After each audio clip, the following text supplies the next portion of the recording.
Yeah, it was pleasing. Obviously, Matthew, we knew I signalled at the airport he was 50-50.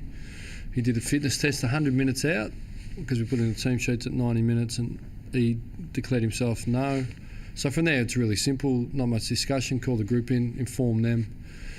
And Zach Clark's in, then speaking to Zach Clark about his role. And obviously he knew he was a chance. So from there, nothing changed. And the other thing we addressed this morning was obviously a result last night. We knew everyone would be speculating about it, but we live in the real world, and as humans, we would acknowledge that that was a favourable outcome for us.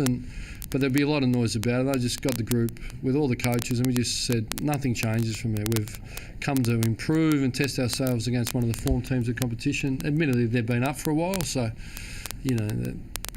were they vulnerable? And they'd been fighting. Maybe they breathed a sigh of relief as well in the finals. So we certainly acknowledge that, and then from there, we'd done all our preparation anyway. But we didn't want to be distracted by talk of, and the next moment was this game today was the most important moment, and we wanted to take care of business and improve, and certainly it was pleasing we did that. So did last night's result just be clear, have any influence on the PAV decision at all? No, I think I've answered that already. I just want to be clear on whether it actually had or wasn't clear. No, he did a fitness test, which he was planned to do.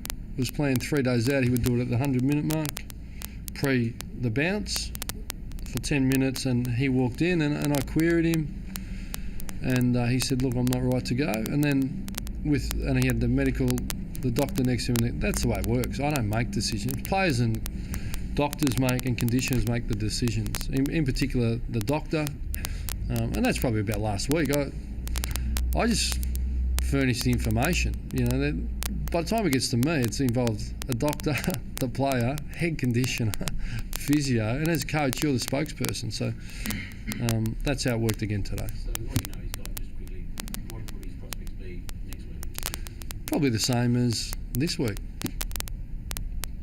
What's the actual problem? Was it groin or Achilles or the cork? Yeah, we had the corked hamstring and general soreness and that little bit of Achilles. He's had that for 5 years. So, but once it becomes saw a doctor and a corked hamstring, and he was really hopeful and expecting to get up, but it didn't happen. So. Ross, the fact that you're in the 8 now, you can't miss, would that impact how you look at Pavlich next week? Would it help him to have Yeah, look, I understand the question. So there's a couple of things here. I haven't got a crystal ball, but certainly there would be no risk. So we always take calculated risks, but it would be, he needs to play and he needs to train. So that's the aim. There's no sacred cows here. Matthew's a really proven player, but you don't want to be going into a final without having played, ideally. So the aim is to get him up and manage what he's got. I believe in man's made the work, and it builds resilience, and Matthew sits in that category. So that's the whole philosophy. You've been in a few finals the last couple of years. Describe the form coming into this year, all up. I think you've won now 6 out of 7 or something. Maybe. Yeah, I couldn't tell you. Yeah. Are you in a really good spot now, form zone? I think going into the Eagles game we spoke about, we've beaten everyone around us or below us. It was important. We had teams above us, and to get some victories. So we succeeded against Eagles, failed against Adelaide, even though there were some positive moments. And Richmond, really, in their own way, were a really dangerous team. So I thought that was a really good result for us. But there was another bigger opportunity to improve today. A 9-1, had beaten Collingwood and a few of the others, I don't know who. So to come over to Etihad, interstate, and play in the manner we did today was a sign of improvement.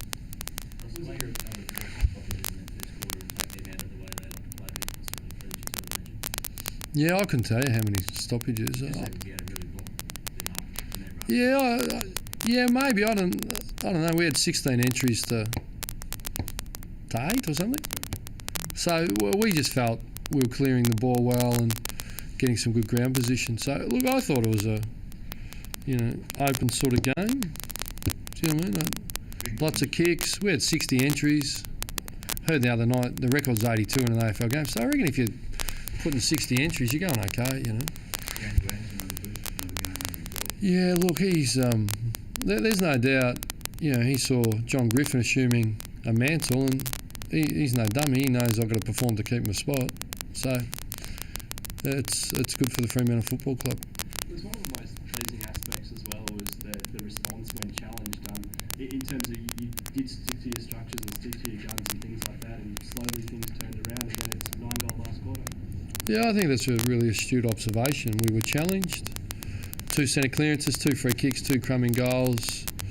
And, at that point, the team's challenged more so mentally than physically. And you're right, we stuck to our strategy and structure, and everyone did what they needed to do, and the result turned our way. So I thought it was a powerful response at that point. And Nat Fyfe's performance in the third quarter as well, he seemed to turn the tide a little bit when North were getting a bit on top. Yeah, I didn't notice it. I thought it was a weight of numbers effort. I thought, in actual fact, we spoke to him, he'd been quiet, and Swallow had been getting a bit of ball. So, yeah, I didn't think he was a catalyst in particular. No.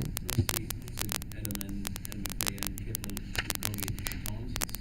The concussion should have been pretty heavy on. How are they? Well, you're making an assumption they're concussed. So the first thing is, let's get back to the basics again. I sit in the coach's box. I never go down on the ground. I've done it once in Tassie, and that wasn't a good look. So there was a headline out of that. That wasn't true, but that's okay. So now I stay in the box. It goes to the doctors. The doctors tell me, and then, okay, if they're concussed and they fail their cog state and all that, this isn't Mickey Mouse. We've got elite doctors that look after our players, and there's a massive responsibility. I can't be clear enough on this. So let's be really clear. I don't even know whether they're concussed or not. I know Kepler Bradley, the doctor said they can keep playing or not. Kepler Bradley was throwing up or whatever, and they subbed him out. So with Adam McPhee, he came off the bench. I said, what's going on with Adam? I said, they go, he's right to go. I said, okay, put Adam back on. So I don't have the concussion talk. I just facilitate what's put in front of me. And we've got very eminent people, doctors, making decisions. So let's not dance around the issue here. I don't think we can create something that's not there.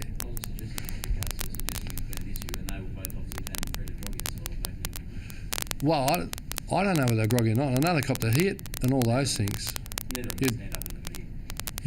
I look everywhere. I can tell you, once you can't even see, I'm looking around, who we got, who's coming on, and yeah. I haven't had the medical to me. They sing the song, they come in, I give them a rap, say hello to my kids and come in. But I'm not being, I understand the seriousness of the concussion issue. But what I can tell you this one, the coach's role is really overrated. It doesn't get to me. The doctors assess and make the calls and pass it up the line. So I've got to be really clear on that. And that's been bandied around not only this club, but other clubs. AFL coaches don't override doctors. Let's be blatantly clear about that. They make the call, we assert no pressure, and we adhere to the call because it's very serious. Ross was focused to shut down North's run, their outsides, their spread. I was just looking at uncontested 221. You actually had more uncontested ball than they did. Yeah, again, look, we're coming in on number one attack. They're a really good attacking team, and we know you've got a choice to make: either play circuit work or apply some really good pressure. And I think watching the Eagles, they got back to their best because they competed fiercely and applied really good pressure. So I hear a lot of other coaches talk about we'll score heavily when we defend and create turnover ball, and that's what I thought we did today.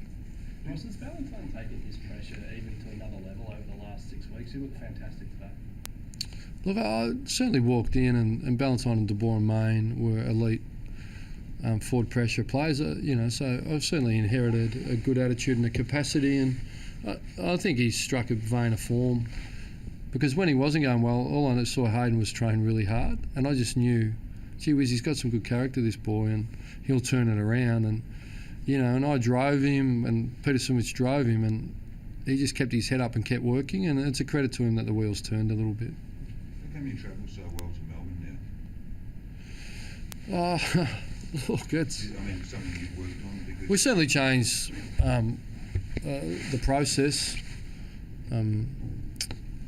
When they train and all that, there's been massive upheaval with that. But at the end of the day, the players prepare really well. They concentrate hard and they give great effort. And it's the players' attitude. Ross, there's a lot of talk already about a possible final against the Eagles. Yeah. Perhaps how do you be telling your players to keep the focus pretty narrow? Well, all I know is you can't play in and win finals until you're in them and you know who you're playing. So, I thought it was a game that was worth talking about today. I know the speculation's coming and that's everyone's job, but I haven't got that luxury. So all I know is if you look too far ahead and you concentrate on results and potential outcomes, you get distracted and you get seduced by results. So we're not backing off. We're focusing on why we've been able to improve, and that's our players and coaches working really hard together to develop a brand of footy that will stand up. And just genuinely, the players, it seemed like it was a pretty satisfying win for them today. Well, I think a team's finest moment is when they work hard together, they get what they want, and they get a lick of the ice cream for a couple of hours, and they get on the plane, enjoy each other's company, and that's real pleasure. You're not sitting there. We all like a beer, but that real deep respect that, mate, you have a go for me, and I enjoy being with you on the flight back is a nice period for the players. Was it the team's finest moment this season then, so far? Nah, it's 4 points. We banked 4 points to move on. Thank you.